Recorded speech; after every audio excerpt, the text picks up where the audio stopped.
أعوذ بالله من الشيطان الرجيم. بسم الله الرحمن الرحيم.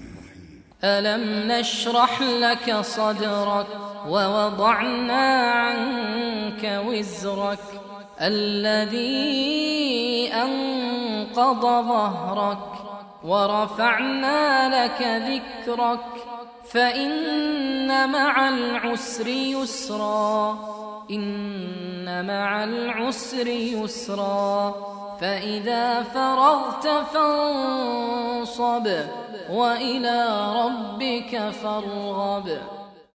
الحمد لله رب العالمين الذي أنزل القرآن بلسان عربي مبين، والصلاة والسلام على نبينا محمد صادق الوعد الأمين وعلى آله وأصحابه الطيبين ومن تبعهم بإحسان إلى يوم الدين. أما بعد. Allah Subhanahu wa taala berfirman, Alam nashrah laka sadrak. Yang surat ini dinamakan suratul syarh, dan sebagian ulama mengatakan suratul insyirah, dan sebagian lagi mengatakan surah Alam nashrah laka sadrak. Surat ini termasuk surat Makkiyah, dan di antara inti pembahasan dalam surat ini adalah bagaimana ketika Allah menyebutkan dan menjelaskan nikmatnya kepada Rasulullah SAW, dan penjelasan bahwasanya pada setiap kesulitan pasti akan ada kemudahan serta motivasi untuk memperbanyak ibadah kepada Allah Subhanahu wa taala. Alam nashrah laka sadrak. Bukankah telah kami lapangkan dadamu wahai Rasul? Lihatlah bagaimana ketika Allah Subhanahu wa taala mengingatkan Rasulnya sallallahu alaihi wasallam, di antara nikmat yang Allah berikan adalah kelapangan dada dan kelapangan hati yang dimiliki oleh Rasulullah sallallahu alaihi wasallam. Dan seorang hamba ketika Allah berikan kepadanya kelapangan hati dan jiwa, menjadikan ia mudah untuk melaksanakan hukum-hukum Allah serta menyelisihi hawa nafsunya, dan menjadikan ia seorang hamba yang tegar dan ridha terhadap ketetapan-ketetapan Allah. Sebagaimana Allah Subhanahu wa taala berfirman dalam surat Az-Zumar ayat yang ke-22, Afaman syarahallahu sadrahu lil Islam fahuwa ala nurin min rabbih fawailul lil qasiyati qulubuhum min dzikrillah ulaika fi dhalalin mubin. Apakah orang-orang yang Allah bukakan dan Allah lapangkan hatinya untuk menerima agama Islam, lalu ia berada di atas cahaya Allah, mendapatkan cahaya dari Allah Subhanahu wa taala, sama dengan orang yang membatu hatinya? Tentu tidak akan sama. Fawailul lil qasiyati qulubuhum min dzikrillah. Maka celakalah orang-orang yang telah membatu hatinya, mengeras dari mengingat Allah. Ulaika fi dhalalin mubin. Mereka itu dalam kesesatan yang nyata. Lihatlah bagaimana ketika sebagian manusia sempit hati dan dadanya sehingga dia sulit untuk melaksanakan ketetapan dan perintah Allah. Seperti contohnya ketika Allah menggambarkan tentang orang-orang munafik, wa idza qamu ila sholati qamu kusala. Dan apabila mereka mengerjakan salat, mereka menegakkan salat dalam keadaan bermalas-malasan.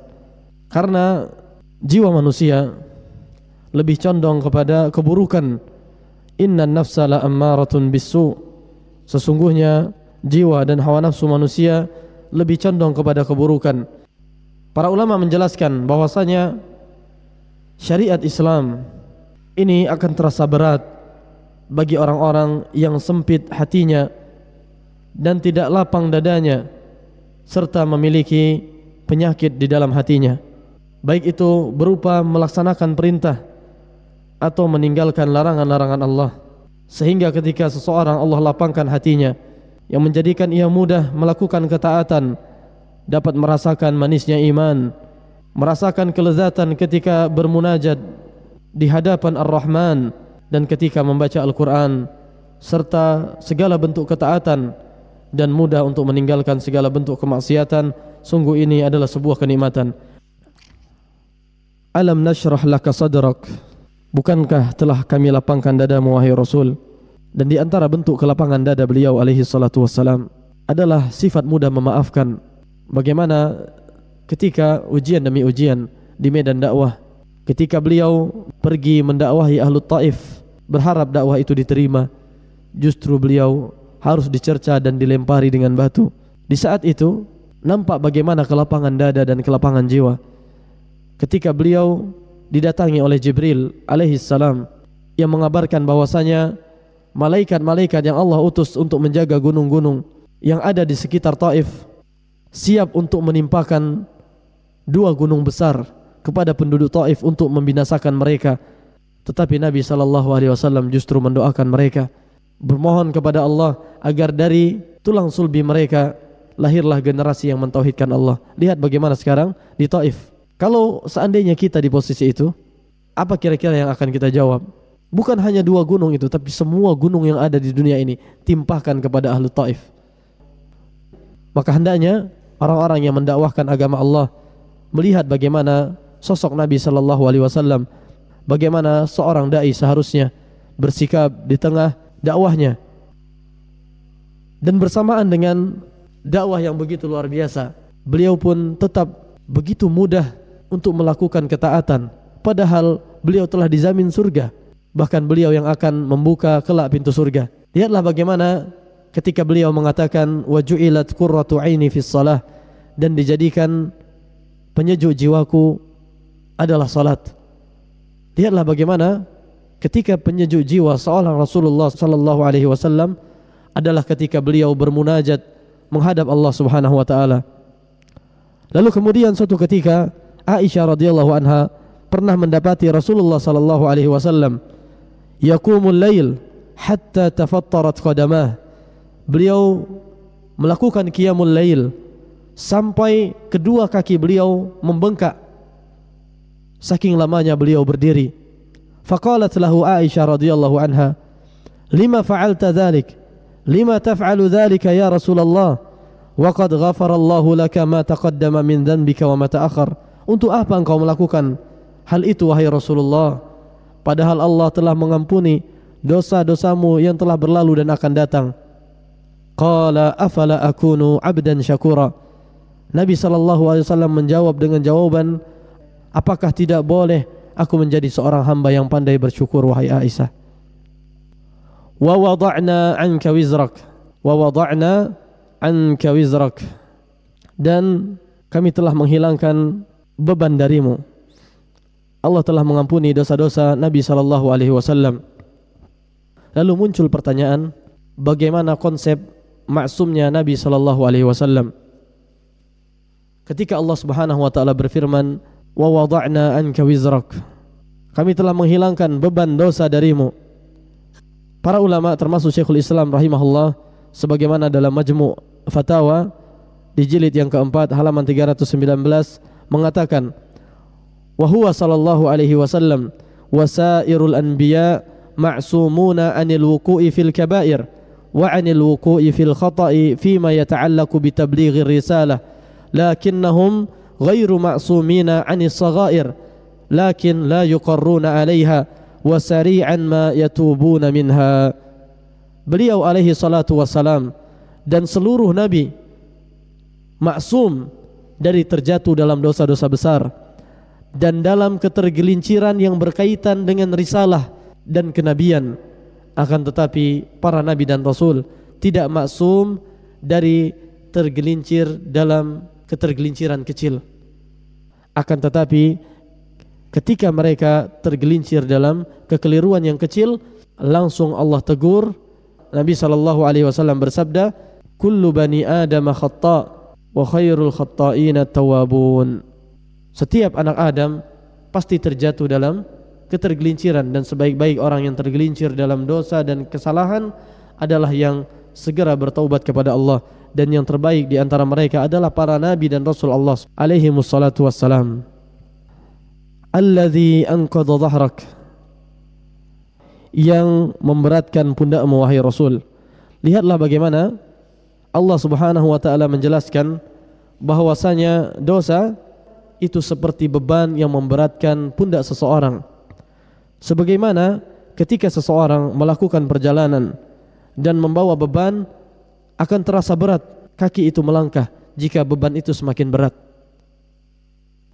Demikianlah perjalanan menuju Allah Subhanahu wa taala.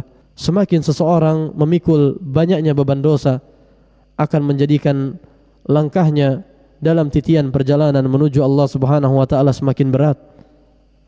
Dosalah yang telah menghalangi sebagian kita untuk merasakan manisnya Al-Quran. Dosa pula lah yang menjadikan sebagian kita tidak dapat merasakan kelezatan ketika bermunajat kepada Allah. Demikianlah ketika Allah mengingatkan bahwasanya dosa alladzi anqadha dhahrak, dosa yang memberatkan pundakmu. Wa idza kana hadza wizra ar-rasul sallallahu alaihi wasallam fa kaifa bi auzari ghairihi.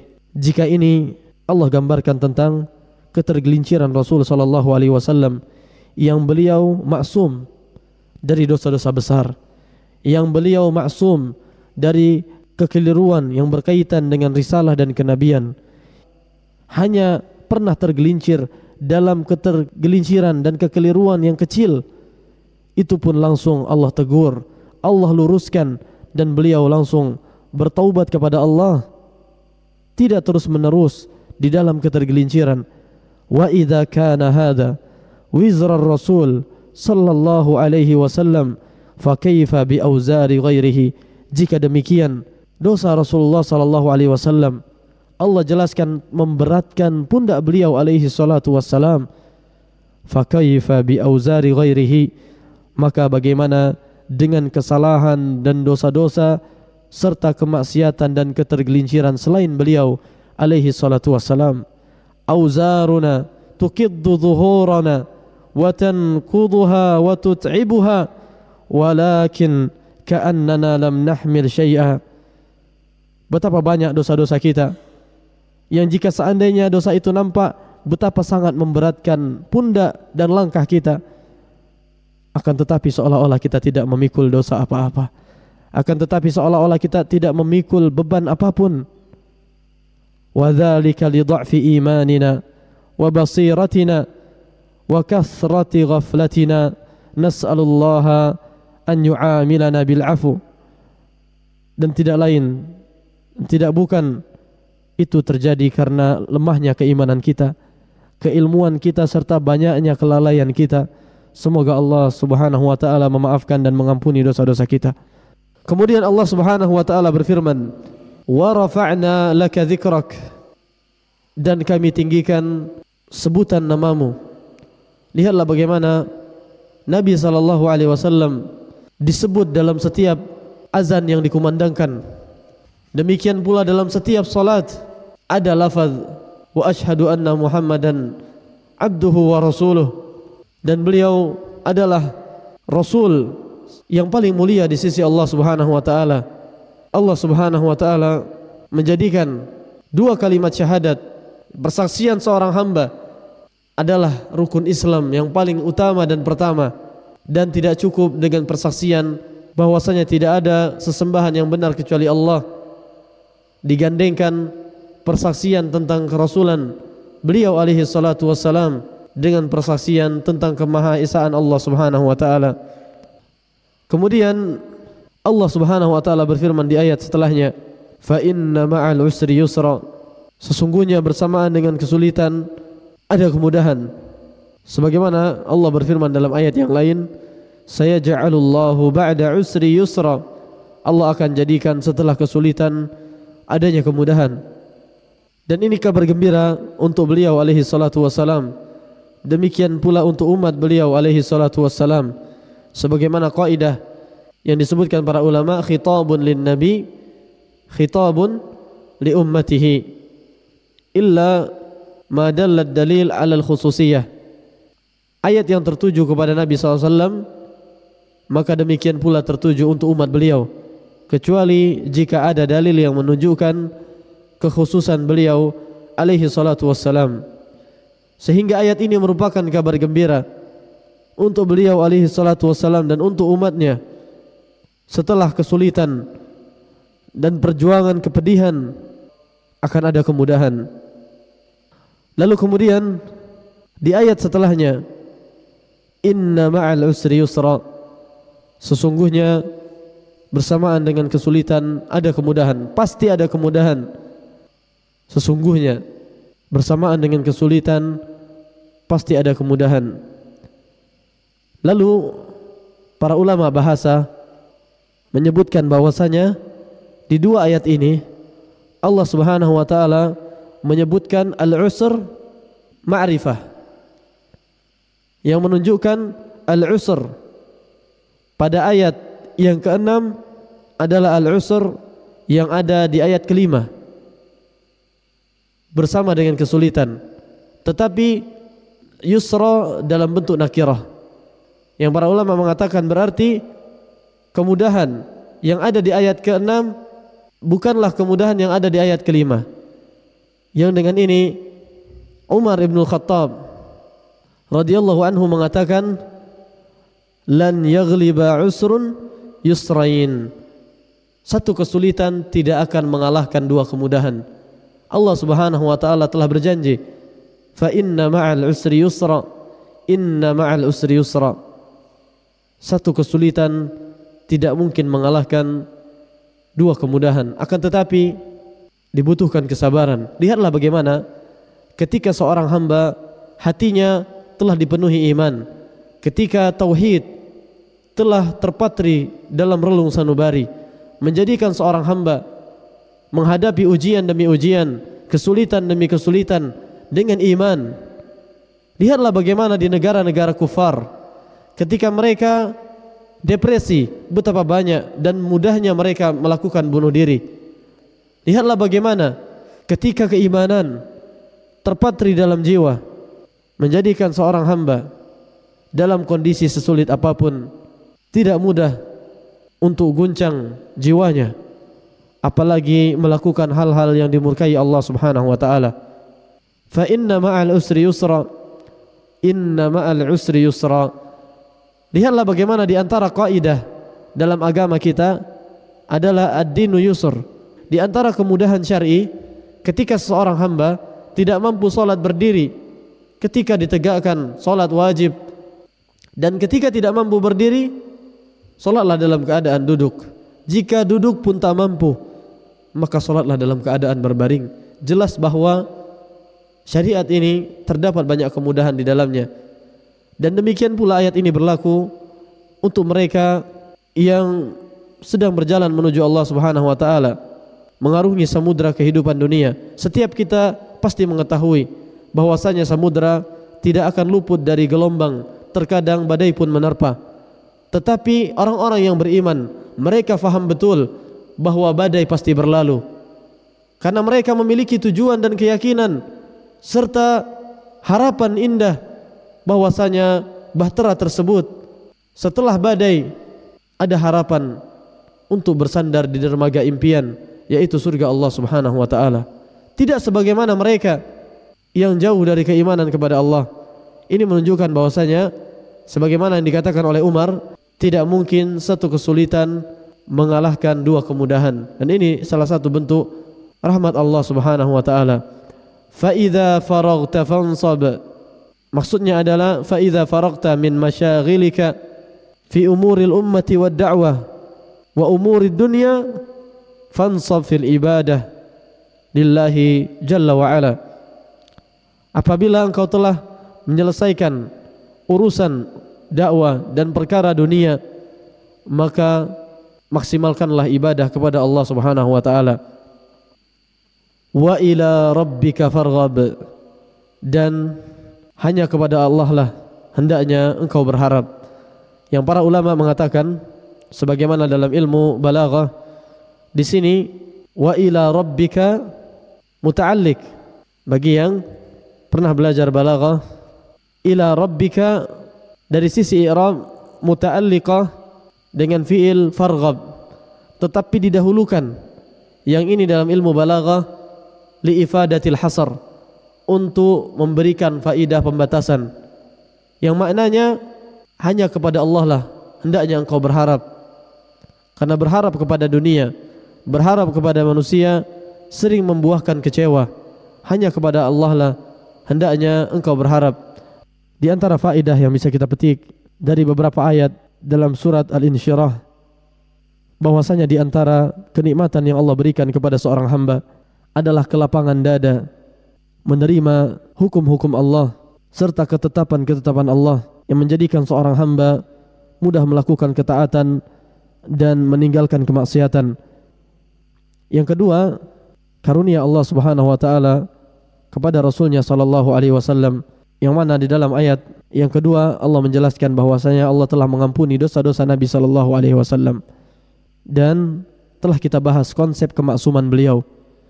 Kemudian faedah yang ketiga dari ayat yang ketiga, annal auzar wadz-dzunuba thiqalun wa ana'un fid dunya wal akhirah tastalzimu at-taubata wa talab al-maghfirah min Allah azza wa jalla.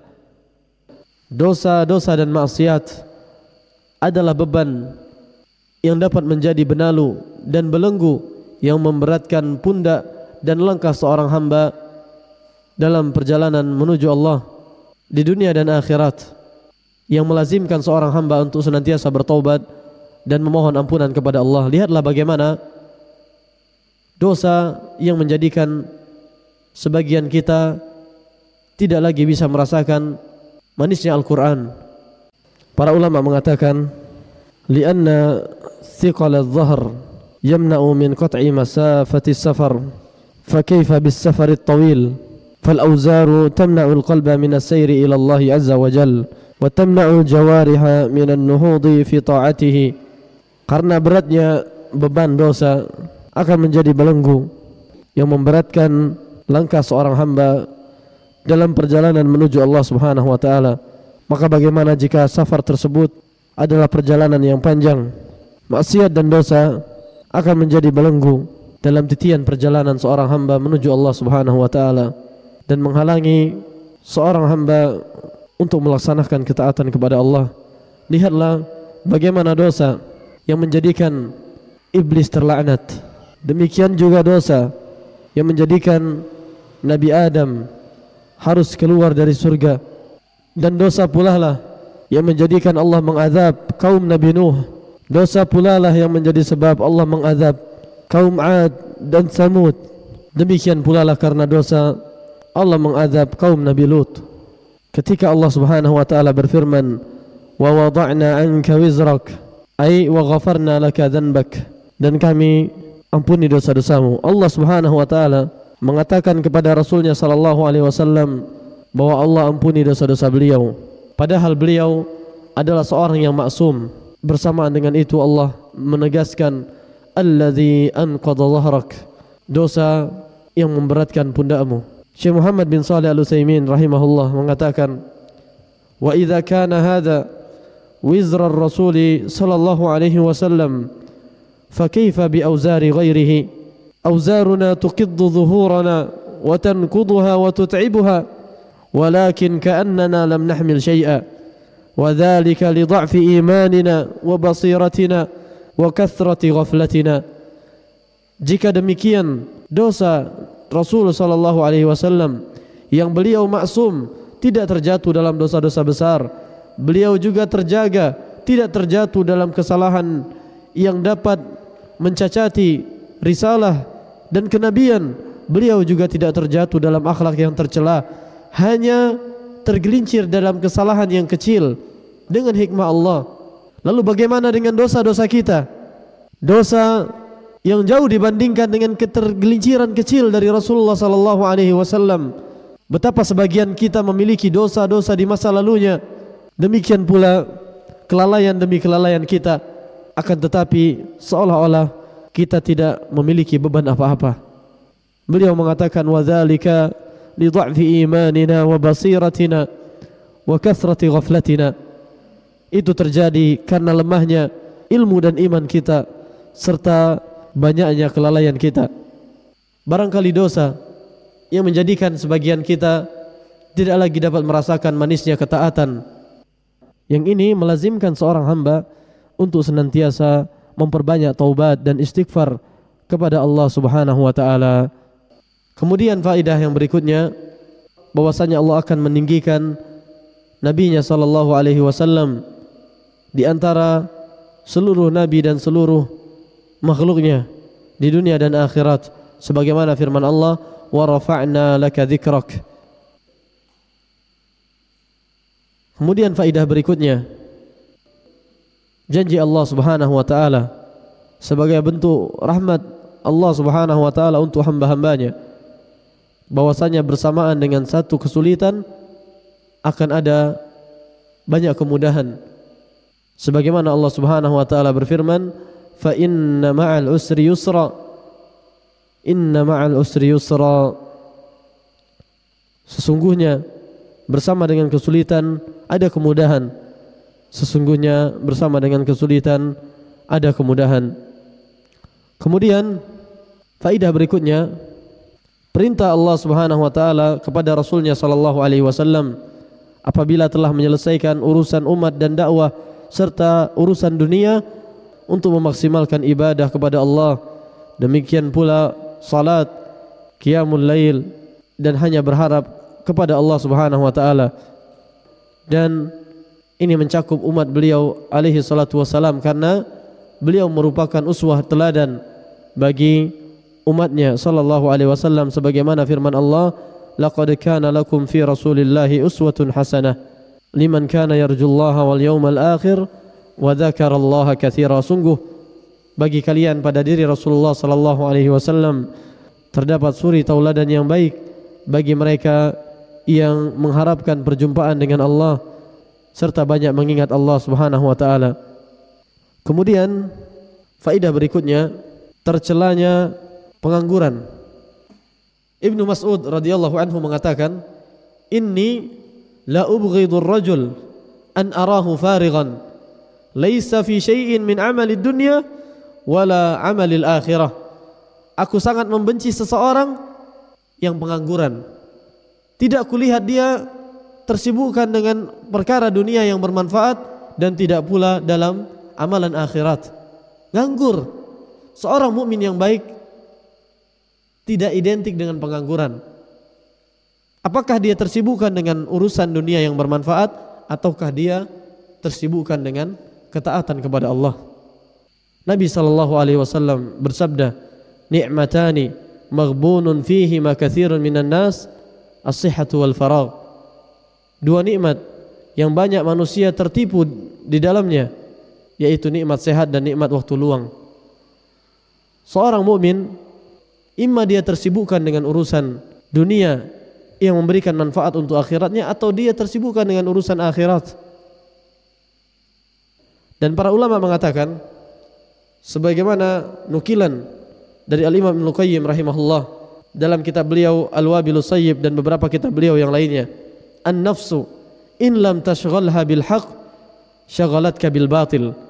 Jiwamu, hawa nafsumu, jika tidak engkau sibukkan dengan al-haq, dengan kebenaran, dengan ketaatan, syaghalatka bil batil, maka akan menyibukkanmu dengan kebatilan dan dengan kemaksiatan. Demikianlah ketika seseorang tidak tersibukkan dengan ketaatan dan kebaikan, baik itu perkara yang jelas-jelas ibadah atau dengan perkara dunia yang bermanfaat, maka dia akan tersibukkan dengan kemaksiatan, kerusakan, kebatilan. Bagaimana ketika seorang anak tidak diajarkan nilai-nilai tauhid, tidak diajarkan kepadanya nilai-nilai agama, maka dia akan tersibukkan dengan yang lainnya, game online dan sebagainya. Jadi nafsu jika tidak kita sibukkan dengan hal-hal yang bermanfaat, dengan ketaatan, maka dia akan menyibukkan kita dengan hal-hal yang terdapat mafsadat di dalamnya dan kemaksiatan. Dan dalam kitab yang lain, Al-Imam Ibnu Qayyim rahimahullah dalam kitab Al-Jawabul Kafi liman sa'ala 'anid dawa'i syafi, atau yang dikenal dengan ad-da' wad dawa, mengatakan minal faraghi ta'til mafasid, karena adanya waktu luang yang tidak diisi dengan hal-hal yang bermanfaat dan ketaatan, muncul banyak kemaksiatan dan kerusakan. Lihatlah bagaimana di sebagian kota ketika malam telah mulai hening, sebagian pemuda yang tidak memiliki kegiatan menghisap sabu di emperan-emperan toko dan di lorong-lorong pasar. Lihatlah bagaimana ketika mereka tidak menyibukkan diri mereka dengan ketaatan dan perkara dunia yang bermanfaat, akhirnya digiring oleh hawa nafsu dan syaitan untuk tersibukkan dengan hal-hal yang terdapat kerusakan di dalamnya dan kemaksiatan. Semoga Allah Subhanahu wa taala memberikan kepada kita taufik untuk senantiasa berada di atas ketaatan hingga kita tidak mampu bernafas lagi. Ya muqallibal qulub, tsabbit qulubana ala dinik, wa ya musarrifal qulub, sarrif qulubana ala ta'atik. Allahumma aqsim lana min khasyatika ma yahulu bainana wa baina ma'asik, wa min ta'atika ma tuballighuna bihi jannatak, wa min al-yaqini ma tuhawwinu bihi alaina masa'ibad dunya, wa matti'na Allahumma bi asma'ina wa absarina wa quwwatina ma ahyaytana, waj'alhu al-waritha minna, waj'al tha'rana ala man zalamana, wansurna ala man adana, wa la taj'al musibatana fi dinina, wa la taj'al ad-dunya akbara hammina, wa la mablagha ilmina, wa la tusallit alaina bi dhunubina man la yakhafuka fina wa la yarhamuna.